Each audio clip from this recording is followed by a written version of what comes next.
नमस्कार दोस्तों, मैं आपका अपना मुकेश गोयल YouTube चैनल भक्ति 24 आवर पर आप सबका स्वागत करता हूं। हमारे मोदी जी ने अपने 5 उपाय बताए अपनी इकोनॉमी को रिवाइव यानी उसको उभारने के लिए। तो मोदी जी की बातें सुन के कुछ लोग अपनी अपनी तरह के कयास लगा रहे हैं, लेकिन मोदी जी ने, मैं कहता हूं, उन्होंने कोई नई चीज नहीं बताई। उन्होंने अपनी पुरानी परंपराओं को रिवाइव किया और हमको याद दिलाया कि 5 जो प्रकार है वो हमारे अभी के नहीं है। हमारे शरीर भी 5 तत्वों से मिलकर बना है। हमारे गुरु गोविंद सिंह जी ने 5 प्यारे बनाए, यानी कहीं ना कहीं हमारी जिंदगी में हमारे ऋषियों मुनियों ने हमें 5 तत्वों के बारे में गीत बताया।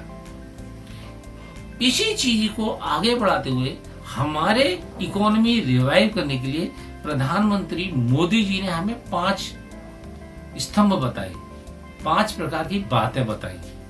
5 प्रकार की बातें मैं थोड़ा सा आपको पीछे लेके चलता हूं। मैं किसी की बुराई नहीं कर रहा, ना ही किसी को क्रिटिसाइज कर रहा, लेकिन मैं आपको याद दिला रहा हूं।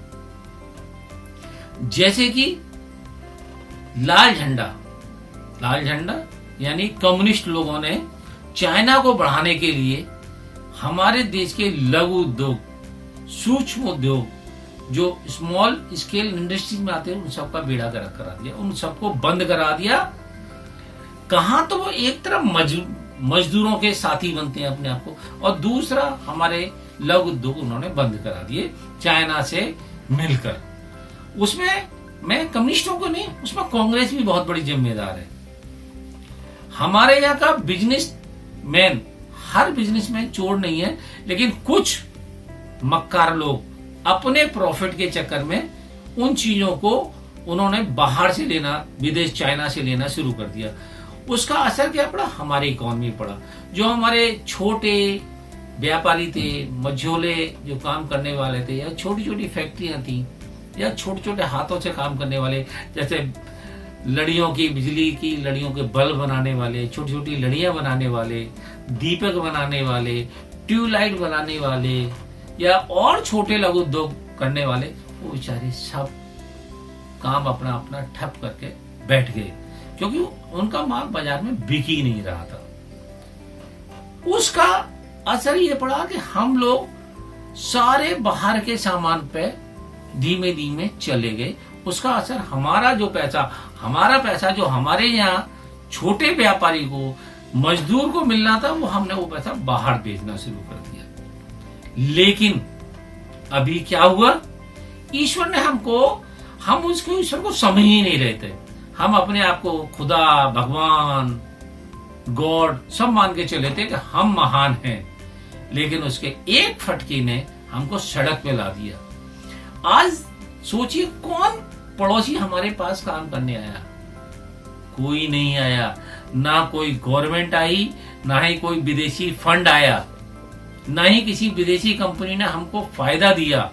हमको फायदा दिया हमारे लोकल लोगों ने, हमारे यहाँ के लोगों ने। जैसे रतन टाटा हमारी कंपनी है, उन्होंने आंख बंद करके पैसा दे दिया कि भैया ये देश मुसीबत में है, इसीलिए मेरे पैसे को यूज करो आप।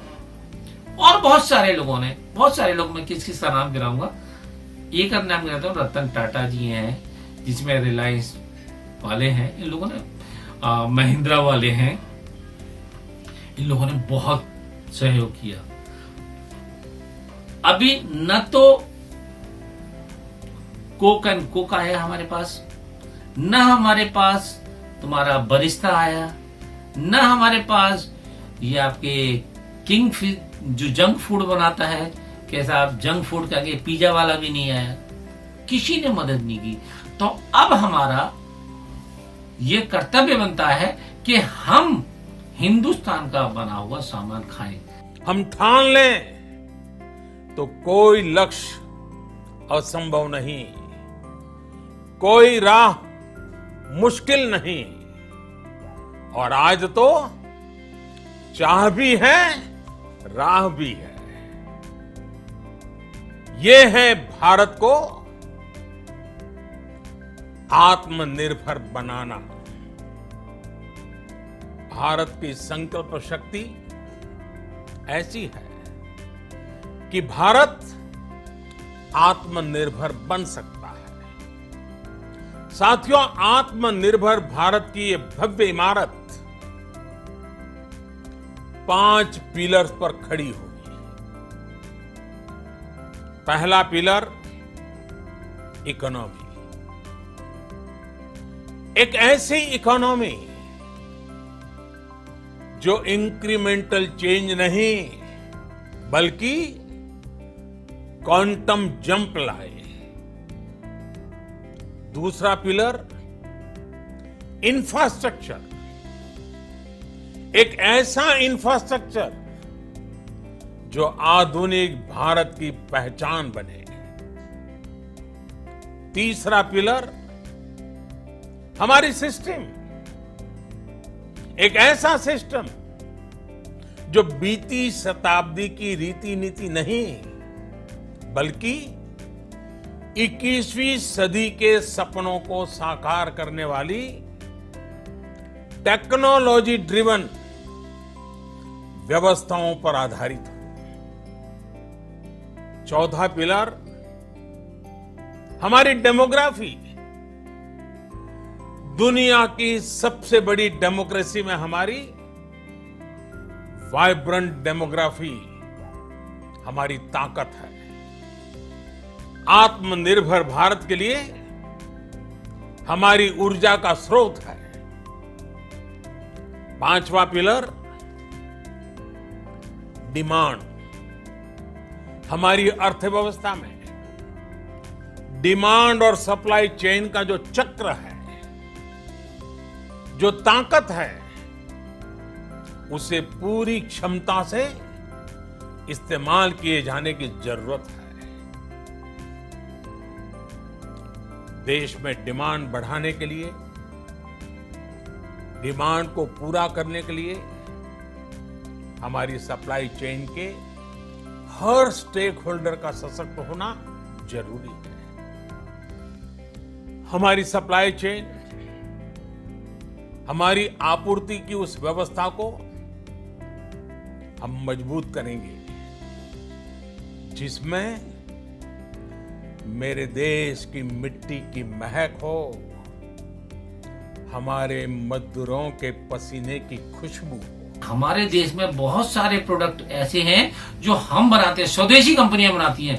उनको आप प्रमोट करो, उनको बढ़ाओ। अपने छोटे छोटे मझोले जो लघु काम करने वाले हैं उनको बढ़ाओ। जैसे कुम्हार है, हमारे कुम्हार खत्म ही हो गए। दीपावली पे हम उनके दीपक क्यों नहीं खरीदते? अगर हम उनके दीपक खरीदेंगे तो उनको रोजी रोटी मिलेगी। रोजी रोटी मिलेगी तो वो अपने काम को बढ़ाएंगे। हम पर वहां नहीं सोचते। हमारे कुछ बिजनेसमैन भी नहीं सोचते। जो व्यापारी वर्ग है वो अपने 2 पैसे के फायदे के लिए दूसरों का सामान बेचते हैं। अरे भाई, अभी देखो कौन काम आया? इस दुख भरी घड़ी में कोई काम नहीं आया, सब हिंदुस्तानी काम आए। तो मेरा आप सबसे हाथ जोड़ के विनम्र निवेदन है कि अब हमको समझ जाना चाहिए कि भैया पैसा काम नहीं आता, घर वाले ही काम आते हैं। हिंदुस्तानी के काम आएगा और कोई काम नहीं आएगा किसी के। इसलिए कृपया करके अपने स्वदेशी सामान को खरीदें और उसका बढ़ावा करें। मोदी जी ने बहुत अच्छी बात करी कि वोकल। भैया, तुम अपनी चीज की एक दूसरे से बढ़ाई करोगे, उसके बारे में बताओगे तभी तो बात चलेगी। दूसरे ब्रांड के बहुत बड़े ब्रांड थे, हम ही लोगों ने उसको बड़ा बना दिया। लिवाइस की जीन्स है भाई, हमारे यहाँ खादी इतनी बढ़िया बनती है, हम क्यों नहीं यूज करते? खादी के कपड़े पहने, गर्मियों में बहुत फायदा है, सर्दियों में फायदा है। गर्मियों में ठंडे रहते हैं, सर्दियों में गर्म रहते हैं। कम से कम कुछ नहीं है तो एक खादी का कपड़ा पहने, अंदर बनियान पहने, गमछा खरीदें। जितना हो सके हिंदुस्तान का बना सामान लीजिए आप, उससे हमारे देश की इकोनॉमी बढ़ेगी, हमारा पैसा बाहर नहीं जाएगा। और जब हम बाहर का सामान नहीं खरीदेंगे, उनकी इकोनॉमी डाउन जाएगी। देखो 3 महीने के अंदर हमारा पैसा रुपया कितना ऊपर जाता है, कभी आपने सोचा है? हाँ, कुछ मक्कार लोग अभी भी हैं हमारे देश में जो हमारे देश के साथ गद्दारी कर रहे हैं। करने दो उनको गद्दारी, मरने दो। कब तक करेंगे गद्दारी? जब उनको रोटी नहीं मिलेगी खाने को, पता चल जाएगा। बहिष्कार कर दो उनका पूर्ण तरह। जो मक्कार है, गद्दार है, उनका बहिष्कार करो, बहिष्कार। ना उनको काम दो, ना उनको खाने को दो। 3 महीने बाद नाक निकल जाएगी, पैरों को हाथ लगाते फिरेंगे तुम्हारे, कहेगी हमको माफ कर दो। मेरा आपसे विनम्र निवेदन है कि आप स्वदेशी सामान को अपनाएं। मैं कुछ लिस्ट डाल रहा हूं स्वदेशी सामान की, आप उनको यूज करें। आप ये मत सोचो कि वो महंगे हैं। भाई महंगे नहीं है।